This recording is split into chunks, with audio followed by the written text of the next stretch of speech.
Olá pessoal, hoje iniciamos as aulas de geopolítica com o professor Washington. Só que dessa vez vai ser um pouquinho diferente o vídeo, porque geralmente eu gravo junto com o professor, né, na mesma tela. Só que no dia de gravar, nós dois tivemos um problema com a internet, então o professor gravou o vídeo e me mandou. Por isso que ele não está aqui neste momento e o vídeo dele é o próximo. Nós vamos começar com aulas sobre geopolítica. Então, essa primeira aula, dei uma de cebolinha agora, primeira aula, o professor Washington está explicando o que é a geopolítica. Depois a gente entender o que é na próxima aula, que serão postadas todas as terças. A gente vai começar a se aprofundar para vocês entenderem a geografia num aspecto internacional, tá bom? E não esqueçam, as redes sociais do professor está aqui na caixa de informações, tá bom? Assistam a aula. Beijos! Olá, Camila. Olá aos demais inscritos do canal. É uma grande honra, é uma grande satisfação estar presente aqui neste canal e poder falar de um tema muito importante, que é a geopolítica, né? No seu contexto internacional e nacional, né? Antes que eu possa dar uma introdução da geopolítica, eu gostaria de salientar que, antes da geopolítica, a geografia política ela é existente. E geopolítica ela não é uma ciência antiga, ela é uma ciência nova. E ela se origina justamente da geografia política. E tendo como base a ciência política como uma ferramenta, né, principal, até porque a geopolítica é um ramo da ciência política, né? Antes que eu possa falar da geopolítica, eu vou falar da geografia política, né? A geografia política, ela nasce, né, na Prússia, né, que é hoje a atual Alemanha, né? E quem é o condutor da geografia política? É o Friedrich Ratzel, né? Que é um geógrafo, é um aristocrata da época. Ele sentia dentro de um território fragmentado, né, regido por senhores feudais, a necessidade de uma unidade nacional, de uma identidade, de uma característica de representação nacional. E ele vem, né, como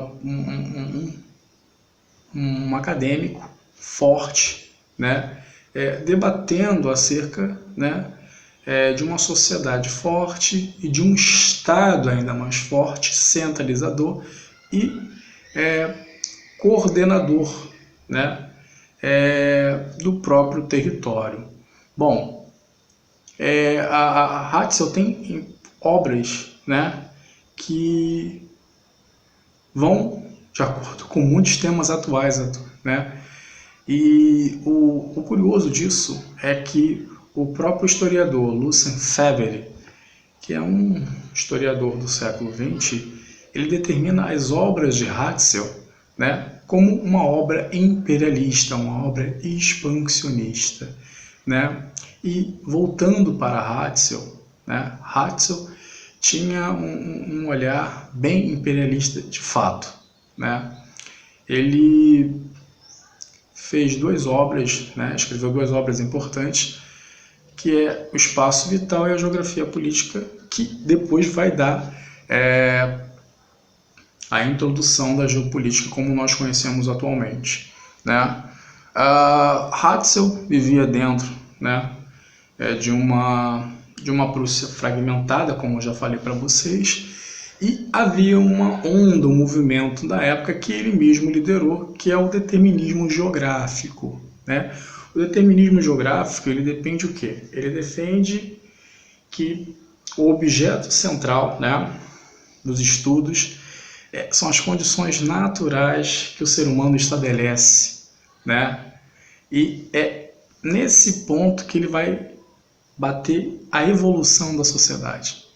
Se a sociedade não controla os recursos, ela não consegue controlar o território. E é justamente, a civilização ela não vai ficar limitada por muito tempo. ela precisa controlar, ela precisa expandir as suas influências. Então, se existe um único povo, né, existe o controle daquele território, é óbvio que ela vai expandir as suas influências, né? E é um resultado harmônico, né? O espaço vital defendido por Hatzel, ele vai determinar no seguinte ponto, né? Que existe um equilíbrio entre a população, né, a sociedade e os recursos naturais, né, que vai definir justamente a existência daquela sociedade, que com o controle do território e o poder adquirido, né, sobre ele, existe o nascimento do Estado, né? Ou seja, o Estado ele nasce com essa característica de evolução da sociedade, controlando os recursos, controlando os meios e as técnicas para que consiga expandir suas influências, né? Ele determinava que os recursos eram a base de tudo, né? E principalmente, quanto mais vínculo, né, com a natureza, mais controle, mais poder. Ou seja, uma sociedade organizada, ela consegue dominar o seu território e consegue dar ascensão ao Estado, né? Então, se eu tenho um território, mais condições de trabalho, eu consigo ter uma existência da sociedade, tá, forte, tá, coletiva. Outro ponto interessante para Hatzel, né, a sociedade perdendo o território, né, perdendo o controle, né, sobre o território, ela é uma sociedade decadente. Então, o jeito é aumentar o território, né, expandir, criar meios de você ter um vínculo imperialista, né, de conquista de novos territórios, tá? Então, dentro dessa obra de Hatzel, né, que é a geografia política, que é o determinismo geográfico, né, teórico dele, e principalmente o espaço vital, vão dar um impulso para a geografia política, né, que acabou inspirando principalmente o Hitler, né, que foi um grande admirador das obras de Hatzel. E é justamente, né, nessa inspiração de Hitler às obras de Hatzel, e que é interessante a gente frisar aqui, é que para Hatzel, né, existem civilizações com potencial e com menos potencial, dependendo, né, dos recursos que estão ao seu dispor, né? Uma sociedade que tem mais recursos é aquela que tem mais controle e consegue ter muito mais técnicas, evoluir e consegue se manter de pé, tá? E aquelas que são menos dotadas de recursos são aquelas que são menos organizadas e são aquelas que sofrem realmente qualquer agressão de um inimigo externo. Agora que a gente conseguiu entender um pouco mais sobre a geografia política, os seus desdobramentos, né, através do espaço vital, através do determinismo geográfico de Hatzel, no século XIX, com o Império Prussiano, né, que hoje é a atual Alemanha, no início do século XX, a gente tem ainda a geografia política borbulhante ainda no espaço acadêmico. E para que isso, né, acabasse consolidando na geopolítica, um cientista político e jurista chamado Rudolf Kjellén, ele criou o termo, né, geopolítica, tá? E ele definia, né, a geopolítica como uma estratégia, né, adotada, né, para o Estado, né, gerir seu território. Ou seja, é um conjunto de estratégias que o Estado adotaria para controlar o seu território, tá? E o interessante disso é que o próprio Quetelet, ele também justificava que o Estado era uma organização política, social, jurídica e administrativa, no qual tinha, né, o poder, né, sobre o território, né, justamente definido por leis e uma constituição forte, tá?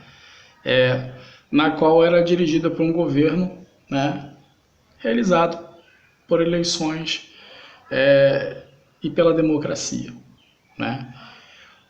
Um ponto também determinante também dentro da característica do Quetelet, quando ele definiu a geopolítica, é que ele se baseou dentro da ideia de Ratzel, até porque ele era um leitor fiel, né? Ele determinou que a geopolítica também ela é um espaço de mudanças e ela vai dar, né, a ênfase a uma relação entre processo político, tá, e as características geográficas, ou seja, é o poder político sobre as mudanças no espaço geográfico, né, que vai se caracterizar, que vai se ramificar no território, principalmente na localização, né, sobre os recursos, né, sobre a posse dos recursos naturais. Dentre eles também a gente pode citar também um contingente populacional também, que é uma das ferramentas também da geopolítica. Outro ponto também interessante né, que Schelling, como leitor fiel, né, de Ratzel, ele determinava também que a geopolítica como um ramo da ciência política, ela criaria, né, bases para uma ciência interpretativa pragmática, ou seja, uma ciência totalmente voltada para uma discussão de mudanças e de renovações, tá, no seu quadro teórico científico, né? Bom, na visão do fortalecimento do Estado, tá? Que é uma característica da geopolítica, sempre dando uma nova visão do fortalecimento, da reinvenção do Estado, né? O próprio Quetelet, ele vai dividir a geopolítica em três, tá? Em três fases, em três características, né?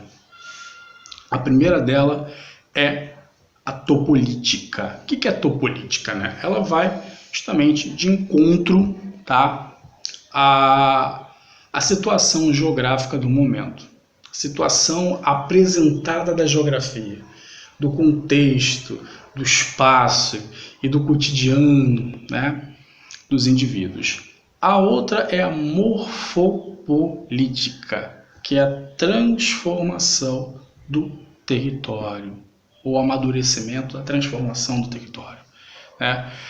E a fisiopolítica, que é, na verdade, tá, o domínio dos recursos naturais, né?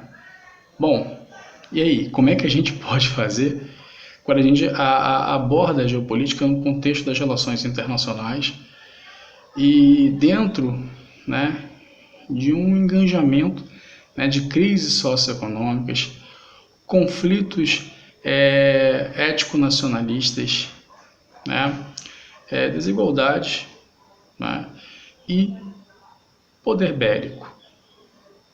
É aí que a gente vai criando, né, uma análise, né, científica e teórica para essa discussão, tá?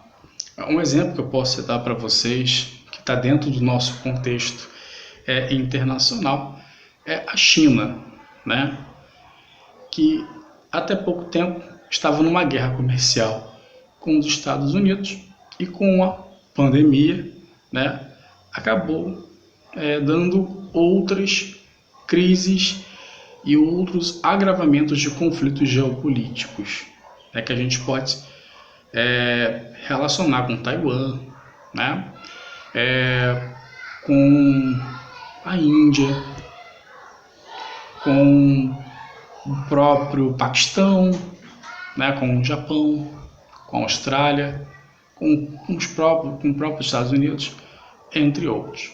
Tá? Então, dentro dessa característica teórico-científica da geopolítica, a gente pode abordar, sim, a China como um império, né, idealístico, né, como um processo de amadurecimento da geopolítica no seu contexto atual, tá?